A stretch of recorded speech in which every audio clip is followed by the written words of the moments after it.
Nous avons ici une prescription pour Monsieur X, chambre 300, de KCl 700 mg en injection intraveineuse lente. KCl étant du chlorure de potassium et l'injection intraveineuse devant se réaliser par le biais d'un mini-flacon sur une durée de 15 minutes ou plus en fonction de la prescription médicale ou encore des préconisations du Vidal. On dispose pour mettre en œuvre cette prescription d'ampoules de KCl ou de chlorure de potassium de 10 ml dosées à 10%. Ce qui va m'intéresser particulièrement dans cette présentation, ce n'est pas tant le volume, mais plutôt la concentration du produit. 10%, c'est la concentration du produit et c'est aussi mon point de départ pour réaliser mon calcul.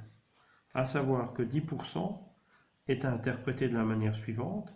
Ça voudrait dire qu'il y a 10 grammes de KCl, en l'occurrence, dans 100 ml de solution. 10%, 10 grammes pour 100 ml de solution. Et c'est de là que je vais partir pour aller chercher les 700 mg que je recherche pour respecter ma prescription. 700 mg, combien de millilitres? Effectivement, pour produire le calcul, le produit en croix, il va falloir que mes unités soient identiques, ce qui n'est pas le cas pour l'instant.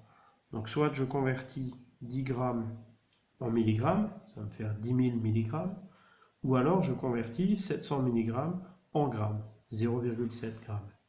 Si on part sur cette option, on a bien 10 grammes pour 100 ml, notre concentration de départ, 10%, et 0,7 g étant la conversion de 700 mg, et qui est ce que je recherche pour respecter ma prescription.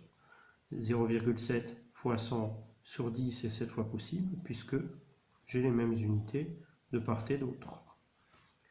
0,7